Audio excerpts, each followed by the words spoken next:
فوجی عدالتوں سے جو سزائیں سنائی گئی ہیں سویلینز کو، وہ مسئلہ اب ذرا تھوڑا سا مزید گھمبیر ہو گیا ہے، بلکہ کافی گھمبیر ہو رہا ہے۔ اور سب سے پہلے تو اقوام متحدہ کا جو بنیادی انسانی حقوق کمیشن ہے، اس نے بھی اس کو رد کر دیا ہے، کیونکہ فوجی عدالتوں سے سویلینز کے ٹرائل کا کوئی تصور نہیں ہے، نہ مہذب معاشروں میں اور نہ ہی جمہوری معاشروں میں۔ تو یورپی یونین اپنا رد عمل دے چکا ہے۔ اب جو نیا رد عمل سامنے آیا ہے وہ ہے برطانوی دفتر خارجہ کی طرف سے، برطانوی حکومت کی طرف سے۔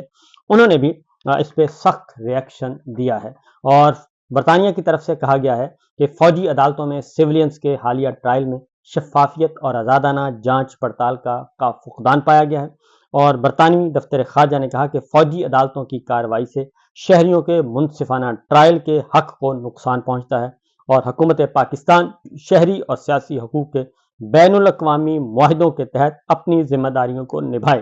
اب جب یہ بات کہی جاتی ہے نا جی بین الاقوامی معاہدوں کے ذمہ داریاں نبھائے، تو اس کا مطلب یہ ہوتا ہے کہ آپ بین الاقوامی قوانین کی خلاف ورزی کر رہے ہیں اور آپ اس سے انحراف کر رہے ہیں۔ پاکستان اقوام متحدہ کے جتنے بھی کنونشن ہیں اس میں بھی سائن کیے ہوئے ہیں۔ پاکستان دولت مشترکہ کا بھی رکن ہے، کامن ویلتھ کنٹریز کا، وہاں پہ بھی اس نے سائن کیے ہوئے ہیں۔ پاکستان نے یورپی یونین کے تمام پروٹوکولز اور کنونشن سائن کیے ہوئے ہیں، تقریباً 27 کے قریب ہیں، اور ان میں یہ بھی موجود ہے جو کہ فوجی عدالتوں میں سویلینز کا ٹرائل یہ ممنوع ہے، اور اس کے ساتھ ساتھ فری اینڈ فیئر ٹرائل، منصفانہ ٹرائل، آزاد عدلیہ، آزاد میڈیا، اور وہاں پہ مذہبی آزادی، یہ سارے کے سارے معاملات ان پروٹوکولز کا سائن کیا ہوا ہے۔ تو لہٰذا اب یورپی یونین کے بعد برطانیہ بھی اس میں شریک ہو چکا ہے، اور برطانیہ نے بھی یہ بات کہہ دی ہے، جبکہ برطانوی ارکان پارلیمان جو ہیں اس معاملے کو لے کر عمران خان کے ساتھ جو کچھ ہو رہا ہے، اور پاکستان میں جو سیاسی حقوق پامال کیے جا رہے ہیں، بنیادی انسانی حقوق کی نفی کی جا رہی ہے، اور پولیٹیکل وکٹمائزیشن جو کیا جا رہا ہے، اس پہ برطانیہ کے اندر بھی، پارلیمان کے اندر بھی آوازیں اٹھ رہی ہیں، اور یہاں پہ بھی اب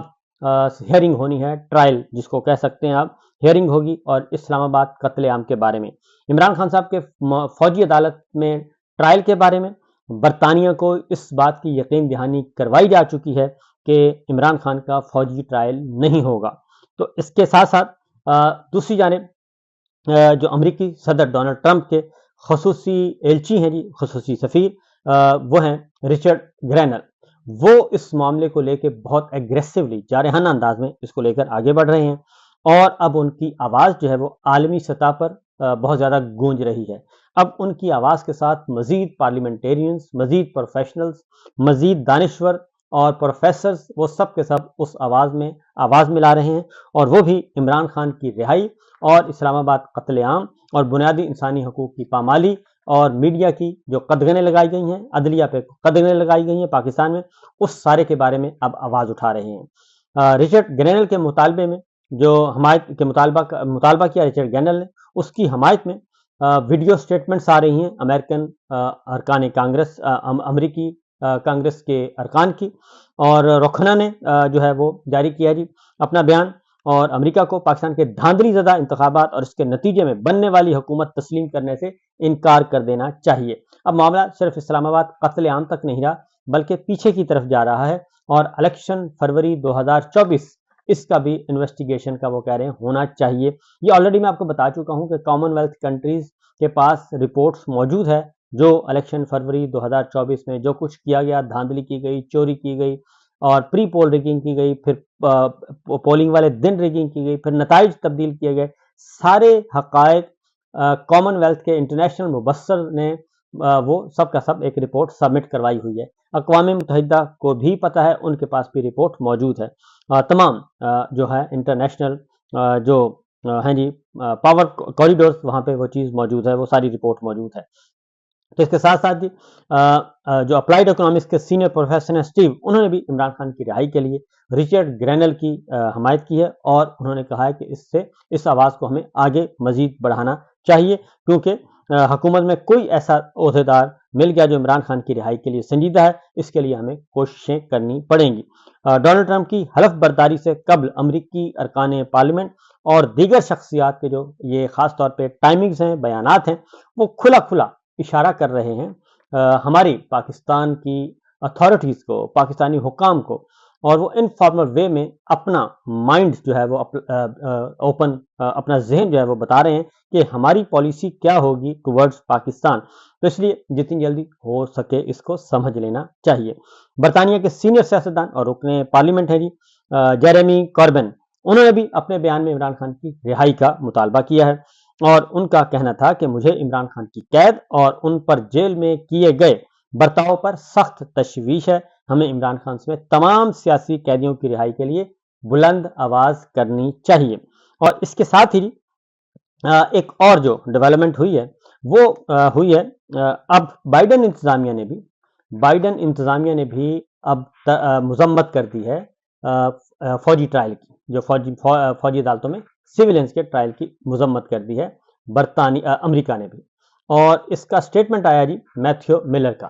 اور میتھیو ملر نے سٹیٹمنٹ دیا اور انہوں نے کہا کہ امریکہ کو سخت تشویش ہے جو پاکستانی سیویلینز کو فوجی عدالتوں نے سزائیں سنائی ہیں، اور یہ جو ہے وہ درست نہیں ہے، اور اس میں پاکستان جو ہے ڈیو پروسیس فیئر ٹرائل کا، فری اینڈ فیئر ٹرائل کا ڈیو پروسیس جو ہے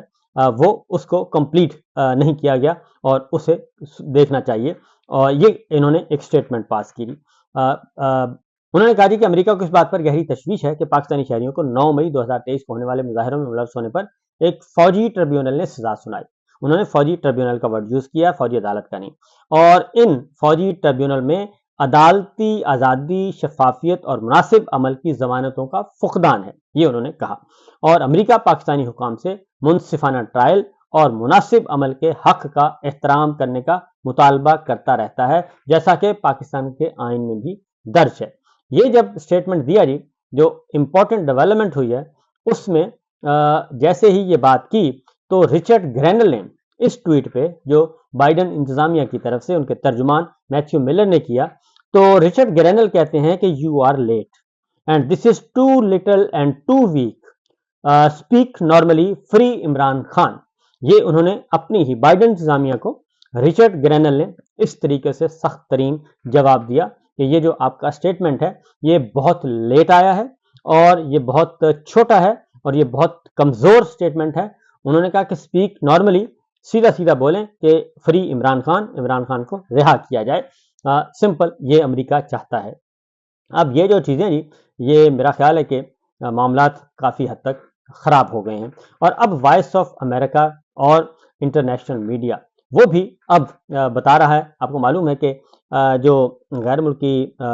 ہیں جی میڈیا، خاص طور پہ وائس آف امریکہ ہے، وائس آف جرمنی ہے، بی بی سی ہے، اور اس طرح کے دیگر ہیں، اور واشنگٹن ٹائمز ہے، نیو یارک ٹائمز ہے. تو وہاں پہ جو خبریں آتی ہیں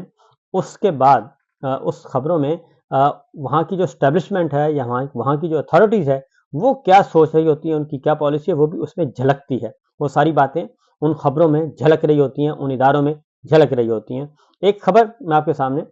شیئر کرنے لگا ہوں، اور اس کے بعد آپ کو اندازہ ہو جائے گا. وائس آف امریکہ کی خبر ہے، اور اس میں یہ کہا گیا ہے کہ پاکستان کی جو سیاسی جو موسم ہے، پاکستان کا پولیٹیکل کلائمیٹ جو ہے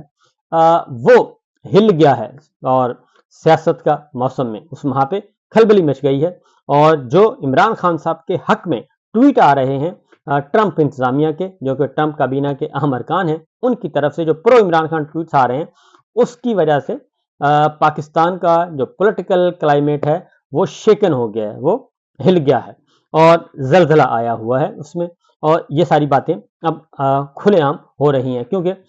جو وائس آف امریکہ ہو، وائس آف جرمنی ہو، بی بی سی ہو، تو اس میں وہ پالیسی بھی آتی ہے. ظاہر ہے ایک پالیسی کے تحت ہی خبریں دی جاتی ہیں. تو یہ جو میسیجز ہیں وہ فائنلی ان کو کنوے کیے جا رہے ہیں ہماری اتھارٹیز کو کہ بندے کے پتر بن جاؤ اور اس کھیل کو ختم کریں اور معاملات آگے کی طرف جائیں اگر آپ نے آگے بڑھنا ہے. تو یہ ہے جناب، یہ تو ہے پاکستان کی سیاست کے حوالے سے. اب اگلی خبر جو ہے وہ ہے ہمارے آفتاب اقبال صاحب کے بارے میں. اور وہ آئے ہوئے تھے برطانیہ، اور برطانیہ آئے، ان سے میری بات بھی ہوئی، گپ شپ بھی ہوئی. تو انہوں نے یہاں پہ پروگرامز ریکارڈ کروائے مختلف شہروں میں، اور وہاں پہ اس کے بعد وہ کل وہ چلے گئے اپنے معمول کے مطابق. وہ اور ان کی اہلیہ جو تھیں، انہوں نے ٹکٹ لیا آئی تھنک مانچسٹر سے